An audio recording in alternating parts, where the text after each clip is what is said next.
Nous sommes à La Ciotat où je viens de visiter avec ces messieurs un site de production Keratinov que je découvre alors que c'est vraiment tout près de chez moi.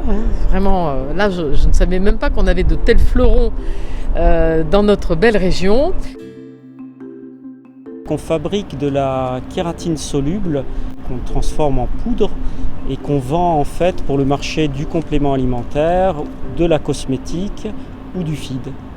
Alors la qualité de notre kératine réside surtout dans le fait d'avoir des efficacités physiologiques démontrées par le biais d'études cliniques in vivo donc sur l'être humain. Nous avons une kératine qui est unique parce qu'elle est protégée par des brevets avec des applications en galénique diverses et variées, comme a pu voir Madame la députée qu'on remercie de sa venue. La kératine est propre au règne animal. Elle sert de protection en fait aux organes, à la protection contre des diverses agressions. Donc elle constitue la surface de la peau, mais aussi les cheveux, les ongles. On les retrouve aussi dans les sabots chez les animaux ou les cornes. Nous avons les certifications notamment vis-à-vis du cosmétique où nous sommes approuvés Cosmos et on doit démontrer dans les élevages qu'on récupère vraiment la toison des moutons sur les animaux donc pour leur bien-être et non pas de la laine de mouton issue d'abattoirs.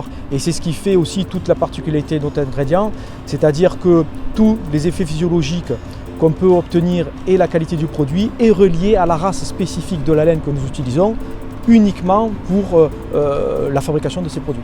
Il y a de nombreux industriels dans le secteur du complément alimentaire qui revendiquent de la kératine végétale, qui indiquent que cette kératine-là a des effets qui sont équivalents à ceux de la kératine animale, alors qu'on a une composition qui est complètement différente et qui ne peut pas être de la kératine, étant donné que ces molécules sont extraites de produits végétaux.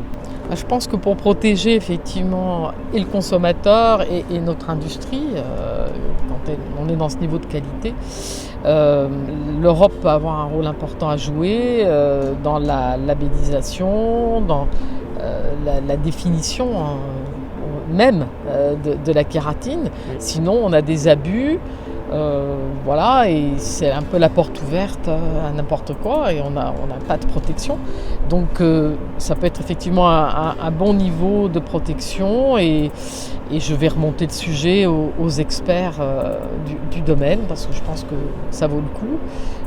Il y a plusieurs entreprises d'ailleurs en Europe qui sont aussi concernées et voilà, je pense que c'est le bon niveau effectivement pour donner un peu plus de sérieux et de garantie.